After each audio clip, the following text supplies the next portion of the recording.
Pues vamos a dar paso a esta mesa redonda en la que vamos a lanzar una serie de cuestiones para que vayan contestando los participantes en la mesa, pero también está abierta aquí a que las personas que asisten a la sala pues puedan también trasladarlas. La mesa redonda la hemos llamado, lo decía ahora José María, y es que tiene razón. Yo creo que el proyecto estaba adelantado a su tiempo un poquito y los resultados pues yo creo que muestran ese adelanto, ¿no?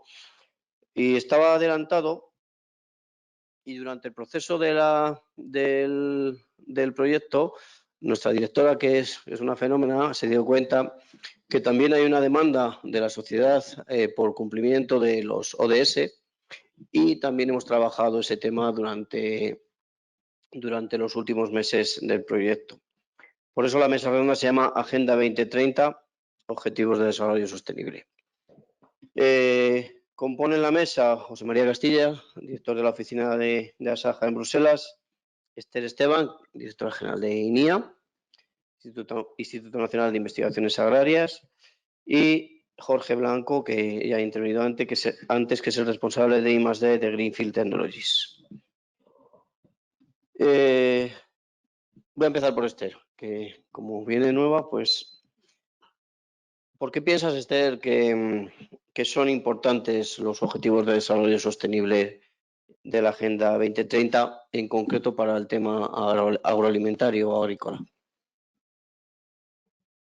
Muchas gracias por invitarme a esta mesa redonda y siento no haber podido estar en el transcurso de la jornada, seguro que ha sido interesantísima, pero bueno, he llegado por lo menos a la mesa. A ver, nosotros yo creo que estamos todos de acuerdo en que necesitamos en un momento dado un cambio de paradigma total en la forma de vida, no solo en la agricultura, sino en general. O sea, la evolución del siglo XX ha sido casi se podría decir que un espejismo, ¿no? Partíamos de una situación preindustrial donde pues el nivel de vida era muy bajo, había mucha gente pasándolo muy mal, no tenía acceso a lo mínimo que tiene un sistema pues, de bienestar social. Y la progresión que ha habido en el siglo XX ha sido enorme, de lo que nos hemos beneficiado todos. Pero ¿a qué costa? ¿A costa de qué? ¿No? A costa de un consumo excesivo de recursos de la tierra. Entonces, tenemos que poner freno a eso. Y ese ha sido el principio de la reflexión, yo creo, global que se ha hecho y que Naciones Unidas, afortunadamente, ha recogido ese debate que había ya en la sociedad y, bueno, con el trabajo de todos los países se llegó a ese consenso de los Objetivos de Desarrollo Sostenible, que son, creo, primero porque es un consenso mundial y en los que básicamente no se puede encontrar a nadie que levante la voz para decir que no cree en ellos. Yo creo que es un acuerdo general en que son absolutamente necesarios y que se han incorporado en la forma de ser y en la forma de actuar de todas las empresas, todas las asociaciones, todos los países, todos los parlamentos, de una manera o de otra, en algunos de forma más fuerte, en otros más débil, en algunos se puede decir que ha sido simplemente pues, un postureo, pero creo que en general cada vez va calando más la importancia que tienen y desde luego en el sector agroalimentario claramente hemos hecho un análisis también de lo que el sector agroalimentario y la agricultura está contribuyendo a ese deterioro de la tierra en todos los sentidos, en el sentido de la biodiversidad, la forma de hacer agricultura tradicional, pues de alguna forma se estaba poniendo en peligro la biodiversidad, al menos en las áreas agrícolas y ganaderas. Estamos emitiendo gases de efecto invernadero a unos niveles que no son admisibles y, en definitiva, el sector agroalimentario está contribuyendo en una medida que se calcula en torno a un 30% en las emisiones globales de gases de efecto invernadero.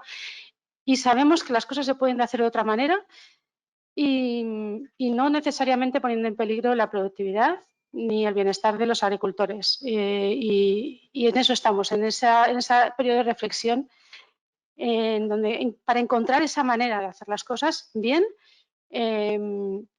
preservando precisamente los ingresos de los agricultores, que es importantísimo que vivan dignamente, preservando la seguridad alimentaria, que todos podamos seguir comiendo hoy alimentos de calidad, pero que tampoco se vea resentido el medio ambiente. Y en eso consiste, en encontrar la manera de hacer eso, que yo creo que no hay una única manera, sino que hay muchas adaptadas a cada caso particular y que tenemos que ser flexibles para ver de qué manera, pues en cada caso, encontramos una solución. Muy bien. José María, ¿tú cómo lo ves? ¿Por qué son importantes estos objetivos para el sector agroalimentario?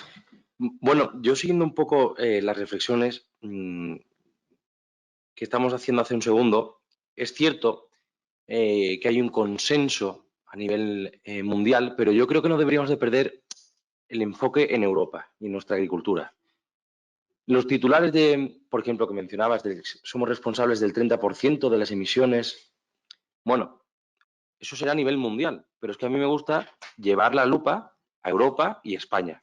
Entonces, cuando nos vemos las emisiones que hace, por ejemplo, el sector ganadero, nos damos cuenta que es que del 100% de Europa no llegan ni al 9%, es el 9,6%. Y entonces, ¿qué es lo que ocurre? Que a veces ponemos demasiada presión en el único sector que además es capaz de hacer mitigación. Entonces, yo creo que está bien, se debe hablar, hay que adoptar pues prácticas como hemos hecho en el proyecto de aumento de biodiversidad, con las cajas nido, por ejemplo, o con el favorecimiento de ciertos insectos, con un uso más eficiente que lo hemos hecho de agua, fertilizantes, fitosanitarios, incluso del gasoil, y que esto además se traduce en una reducción de costes para el agricultor, que creo que es muy importante comunicarlo, que cuando se hacen las prácticas bien, también se puede traducir en unos números mejores para el agricultor, pero por favor, pongamos el foco también en que no es solo el sector agroganadero y también hay que saber diferenciar entre lo que pasa en el resto del mundo y lo que pasa en Europa, porque corremos el riesgo, y es lo que yo veo desde nuestra oficina de Bruselas, en que nos creamos el ombligo del mundo y nos quedemos luego fuera de mercado. Y yo creo que eso sí sería algo muy peligroso, porque es verdad que nosotros, está bien que nosotros vayamos inculcando al resto de agriculturas mundiales que se pueden hacer las cosas mejor, incluso traduciéndose, como decía, con una reducción de costes, pero también los demás países son soberanos en elegir qué agricultura y cómo deben de hacerlo. Entonces, bueno, hay que tener ahí una cierta, no me sale en inglés, balance, pero equilibrio, eso es. Gracias. Eso justo iba a decir yo, para dar paso a Jorge. Yo creo que hay que ser justos, hacer un equilibrio de lo que es la absorción versus la emisión y por ahí va un poco los tiros, toda la parte esta de carbon farming que has hablado. Eso yo creo que al final pues tratará de compensar en todos los sentidos las buenas prácticas, todas las prácticas que se han desarrollado en el proyecto que como dice José María, pues aumentan la biodiversidad, reducen costes, reducen también el uso de agua, en general una agricultura más eficiente en base a tecnología, en base a agricultura de precisión. Jorge, ¿cómo ves tú el tema de este enfoque de tratar de orientarse hacia el cumplimiento de los objetivos de desarrollo sostenible y todo lo que implicará para la agricultura del futuro? Lo veo realmente un poco complicado a día de hoy. Voy a hablar en mi opinión, ¿de acuerdo? No sé de números, no los tengo en la cabeza. Sé que son necesarios porque la verdad, como bien decía Esther, que tenemos que mejorar un poco la forma en la que gestionamos la sociedad y cualquier sector de la sociedad, ¿no? El económico, industrial, la agricultura, etcétera, para no cargarnos el planeta en ese sentido, dejarle algo a nuestros descendientes que puedan cargárselo ellos en ese sentido. Bueno, no, es una broma. Pero creo que es difícil porque la gente no está acostumbrada. O sea, nosotros vivimos en un mundo en el que estamos con proyectos de investigación, estamos en Europa, etcétera, nuevas tecnologías y vivimos un poco fuera de la burbuja en la que viven los agricultores, realmente. O sea, el agricultor ahora mismo se preocupa de salir de sus problemas económicos, de sus problemas de producción y llegar a final de campaña con un rendimiento que les solvente la manutención de su vida, ¿no? de su familia, etcétera. Y en ese sentido, solo quizás ahora de momento los más aventurados están pensando en decir, bueno, como yo estoy estable en mi producción, en mi proceso productivo, voy a ir un poco más allá y tengo en cuenta el medio ambiente. Y en ese sentido, los agricultores que todavía no lo tienen en cuenta, es posible que sea, por lo que comentaba antes, quizás la formación, que nadie se lo comenta.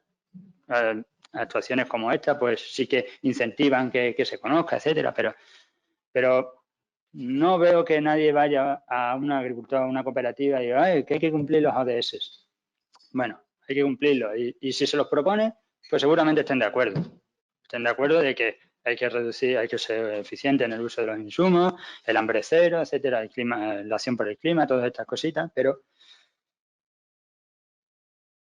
yo creo que no lo ven todavía. Y queda mucho trabajo por conseguir para que empiecen a verlo. Entonces, y es trabajo de las tractoras. O sea, los ODS, pues como indicadores de mejorar el planeta para las siguientes generaciones, necesitan impulsar con formación, con proyectos de investigación y con otros medios, que de hecho lo están haciendo, pero creemos que estamos en una situación en la que, como nosotros lo entendemos, el resto de agricultores o de técnicos, de cooperativas lo van a entender y yo creo, bajo mi experiencia, que no están tanto en eso. Entonces, estoy haciendo como de abogado del diablo, ¿de acuerdo? De ponerme en la situación en la que es necesario, Europa está haciendo muchos esfuerzos, las empresas y como Balan, como los socios del proyecto Life Resilient, lo entendemos, creemos que es necesario, y divulgamos en el sentido de que, oye, mira, que esto va a ser así, que Europa va a forzar un poquito, etcétera y tal, pero yo creo que de momento no lo tienen muy en cuenta. La sociedad como tal, sí, ¿vale? Sobre todo la gente joven, los chavales, tienen otra forma de pensar ya y lo tienen muy en cuenta, pero cuando te vas al campo, a la vida rural, la cosa, ese pensamiento cambia bastante. Y creo que debemos seguir todavía incidiendo y, como decía antes, primero formar y después actuar y dar una primera fase de mucha divulgación y mucho hacer entender a la gente que que Europa va a tirar por ahí porque creemos que es necesario y que le va a suponer realizar un esfuerzo en su transformación agraria, en la forma de cultivar, en la forma de producir y en la forma de gestionar su explotación. Entonces, bueno, creo que tenemos mucho camino por delante que andar. José María quería añadir algo. Sí, muchas gracias. Lo de la divulgación no puedo estar más de acuerdo, pero yo creo que antes de que venga la divulgación tiene que haber un paso previo que es la ciencia en la toma de decisiones. Y voy un poquito a la pregunta que hacías al principio de los ODS, donde igual podemos comentar también el ODS, la prolongación que ha tenido Europa, que es el Green Deal famoso, o la estrategia de la granja a la mesa, o la estrategia de biodiversidad. Al final está todo, viene todo correlativo, por así decirlo, pero si no hay una ciencia por detrás donde se avale todos estos objetivos que nos proponen, creo que estamos construyendo muy mal la pirámide. Divulgación, pues sí, habrá que hacerla, pero primero, por ejemplo, me voy a un ejemplo práctico, lo entenderéis todo el mundo. ¿Por qué tenemos que aceptar que haya que reducir un 50% de fitosanitarios en la estrategia de la granja a la mesa? ¿Y por qué no un 66,6%? ¿O un 33,3%? ¿O no 29,9%? Porque lo han reconocido, tenían que poner una cifra. Pero claro, insisto, las cifras habrá que ponerlas con estudios de impacto, cosas que no han ocurrido hasta este preciso momento. Entonces, la segunda derivada nos dará una serie de prohibiciones, pero es cuando yo llego o cuando nosotros llegamos, ¿dónde están las alternativas? Porque, por ejemplo, tenemos a las puertas una alternativa estupendísima que va a llegar, que son las nuevas técnicas de edición genética, que es como la evolución de los OGMs clásicos de toda la vida, aunque hay mucha discusión y, de hecho, la inmensa mayoría de la ciencia dice que no son OGMs, pues en Europa aún nos seguimos permitiendo el lujo de no tenerlos legislados. Se me está yendo la mesa, José Vale. María. Voy a recuperarla porque se me está yendo de las manos. Esther,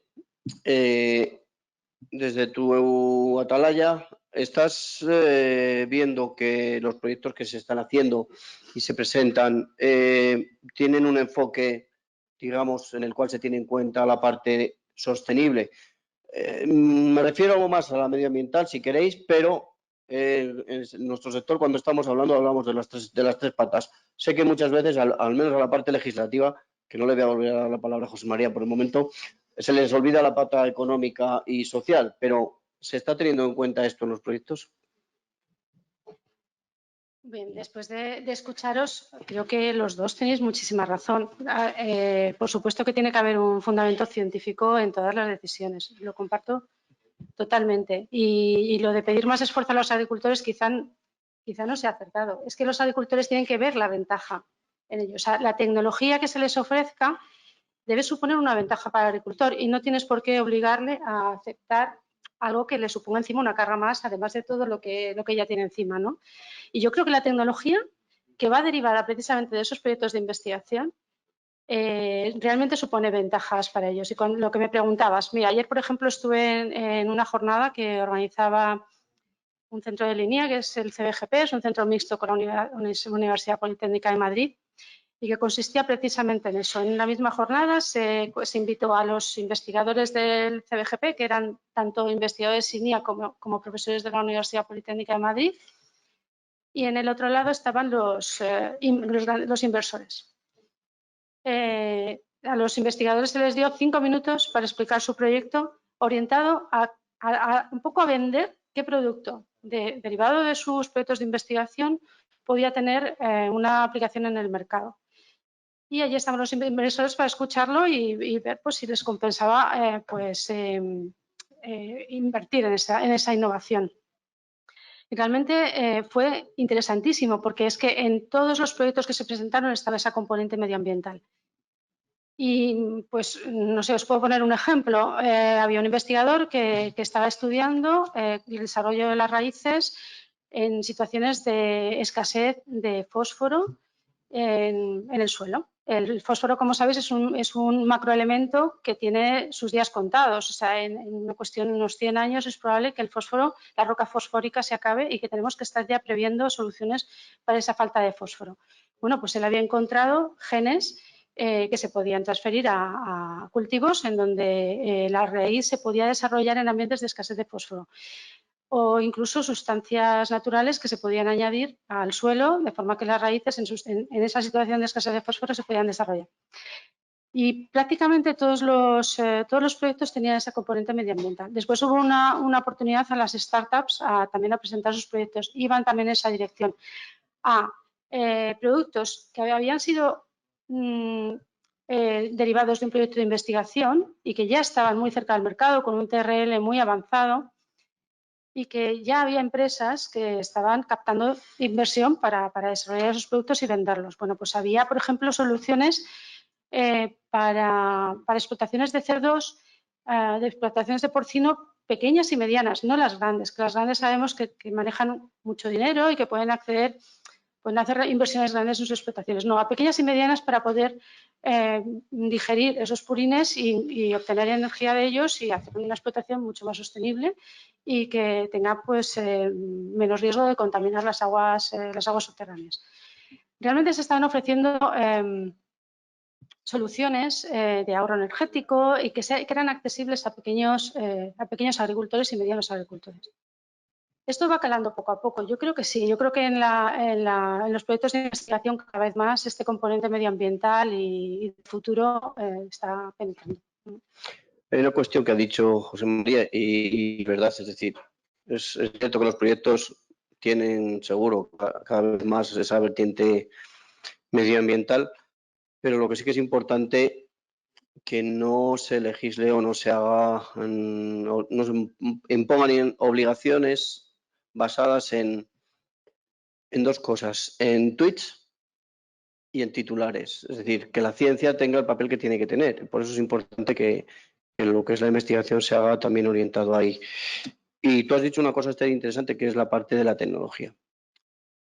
Llevamos un rato con Jorge antes debatiendo sobre cómo puede ser un aliado la tecnología para cumplir, en este caso, que la mesa versa sobre los ODS, cómo puede ser un aliado para cumplir estos objetivos de desarrollo sostenible, dando por hecho, porque yo lo doy, ahora estamos nosotros haciendo un proyecto con cooperativas de Andalucía de ODS y vas viendo y mirando cómo se cumplen objetivos de los 17 que hay y muchos de ellos pues ya se cumplen a la medida.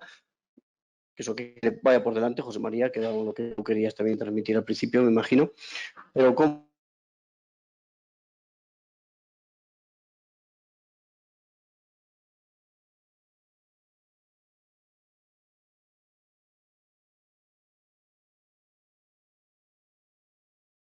la tecnología puede ayudarnos a medirlos y después a ir mejorando?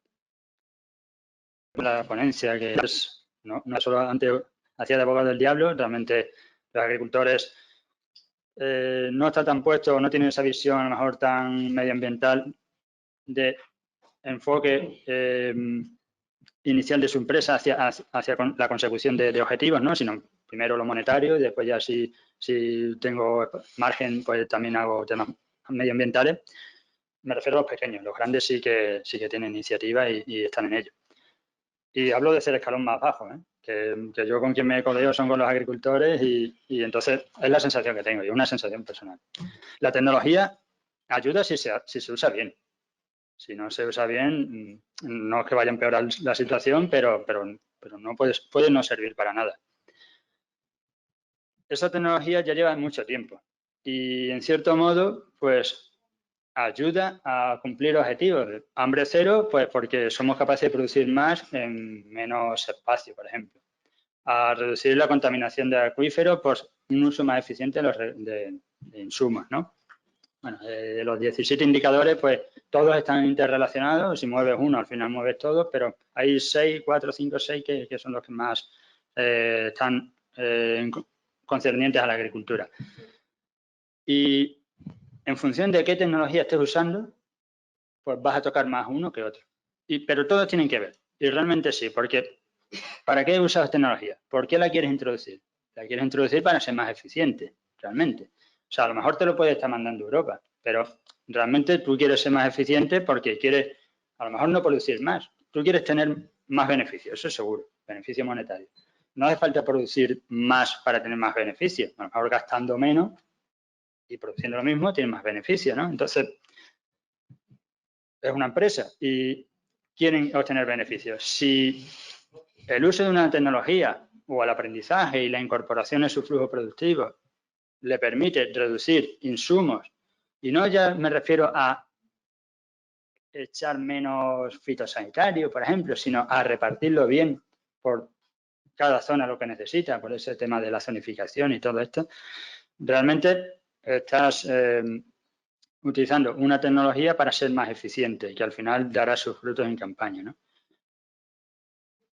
Es que todo tiene que ver, o sea, la tecnología está existiendo porque necesitas mejorar.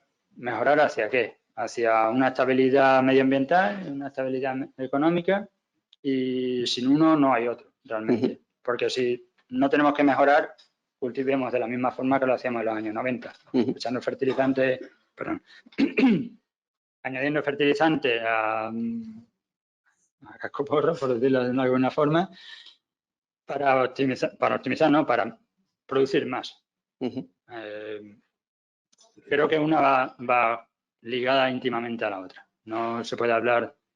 Hay otras herramientas, ¿eh? No quiero decir que la tecnología sea la panacea y sea la única forma de conseguir eficiencia y cumplir con los objetivos ODS y Agenda 2030, pero sí es una herramienta que es necesaria para que la agricultura se transforme de tal forma que permita conseguirla. Porque visto lo visto, a día de hoy creo que no lo vamos a conseguir. José María, el proyecto ha conseguido el establecimiento de casi 2.000 hectáreas de fincas réplica, en las cuales se van a implementar las buenas prácticas que se han desarrollado en el proyecto. ¿Cómo piensas tú que esto puede repercutir en ese objetivo de producir alimentos de una forma cada vez más eficiente, incluyendo en la eficiencia la parte también del aspecto medioambiental? Hombre, pues lo decíamos al principio, si las buenas prácticas han consistido en una menor utilización de fitosanitarios, fertilizantes, incluso gasoil o una utilización mejor de los recursos hídricos, y todo eso se ha visto traducido en unos menores costes de producción y un mayor aumento del beneficio para el agricultor, todo esto ligado a la biodiversidad que ha preservado el proyecto, yo creo que el pack es perfecto. Y va a ser fácilmente replicable al resto de fincas.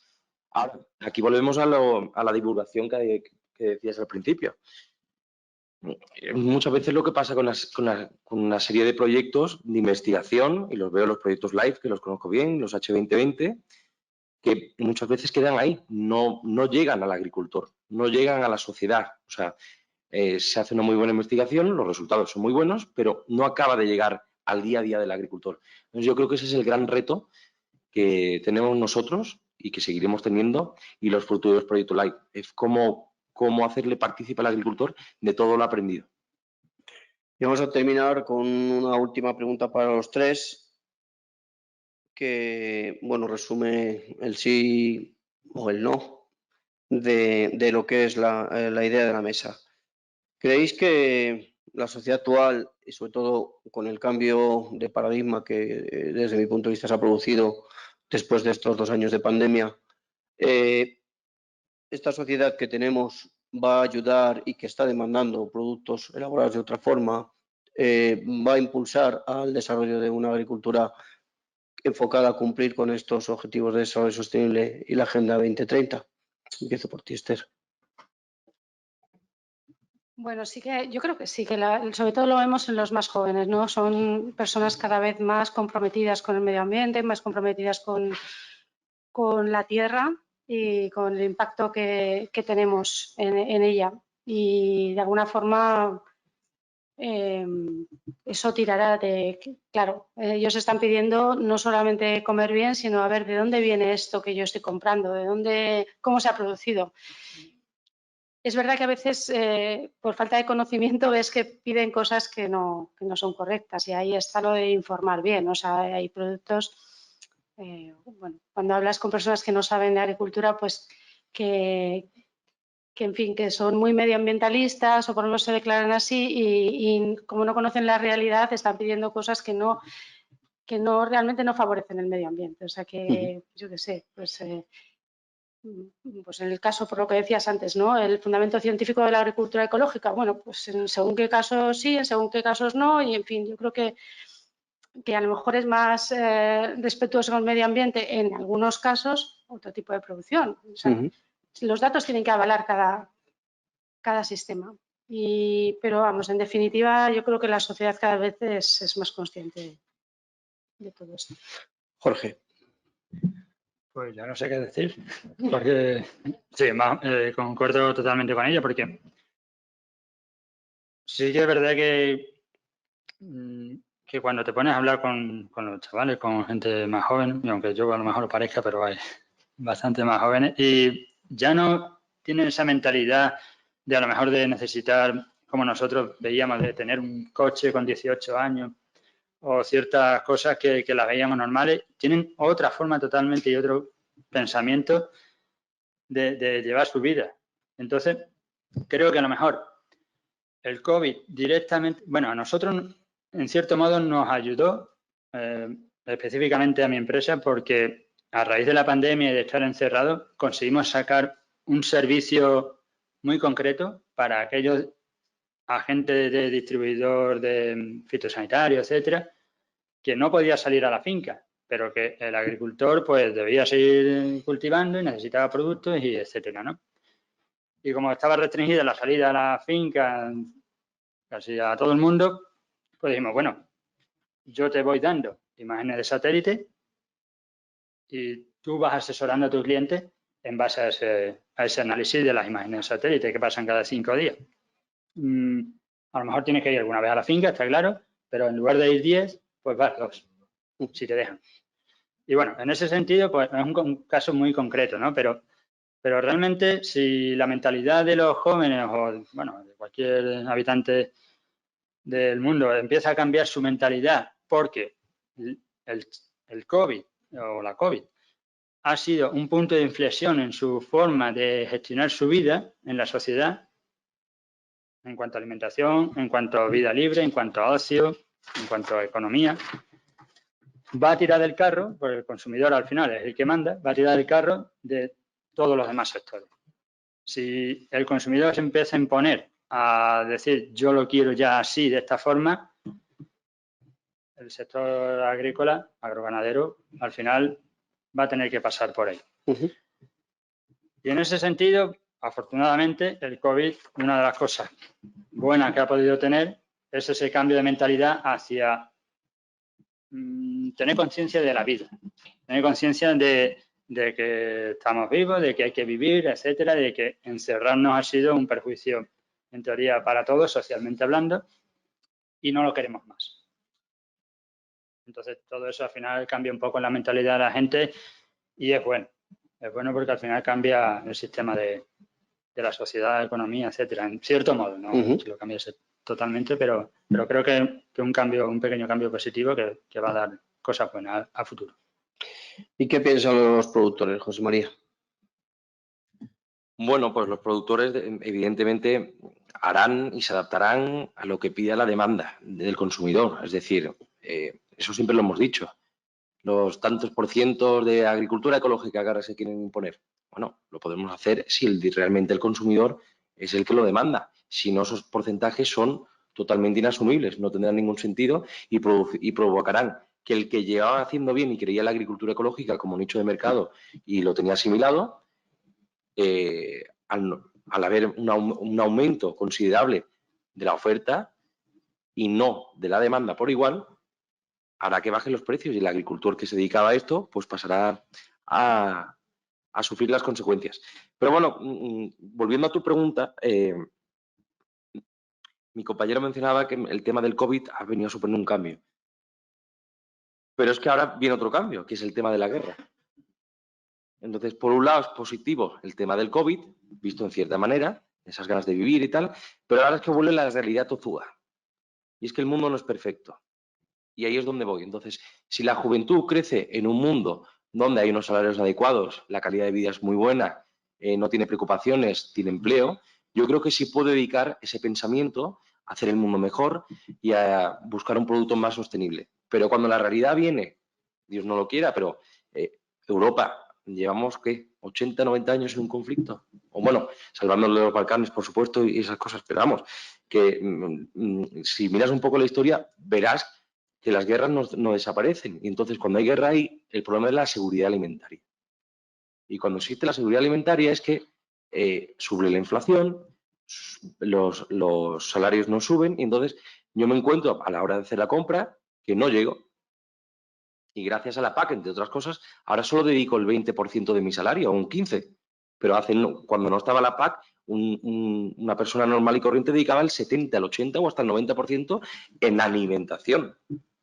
Bueno, yo creo que si las cosas van bien, el consumidor irá demandando este tipo de cosas, pero como vuelva una época difícil de crisis económica, guerras y demás, no sé cómo acabará muy bien.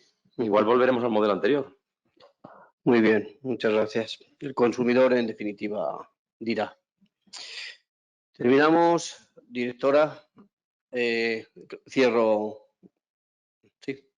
Bueno, pues muchas gracias por vuestra participación en la mesa y vamos a dar por clausurado y cerrado el seminario. Y pues como va a quedar grabado, me gustaría dar las gracias a todos los miembros del proyecto, a Balan Agriculture, a Greenfield Technologies, a Saja Nacional, a IBCNR, Anita, a Chaquirao, Manuel, la sociedad, no lo sé decir, pero Chaquirao. A Nutriprado, que hoy no ha podido estar, la Sociedad Agrícola Villa Filippo Berio, SS, y a los colaboradores Ideagro, UCO y a todos los que nos han ayudado a conseguir pues lo que yo creo que ha sido un gran proyecto y que por tanto pues en este acto lo damos por cerrado, pero tanto con la parte de las fincas réplica como con otros compromisos que se han adquirido por parte de los socios, va a continuar y que yo creo que todavía va a dar algunos frutos más que serán buenos para el sector oleícola, no solo europeo, sino, no solo español, sino europeo, y que por tanto pues repercutirá en toda la agricultura de la Unión Europea. Así que gracias a todos por haber asistido aquí, gracias a los que nos están viendo a través de internet y ya pues damos por clausurado este seminario. Gracias.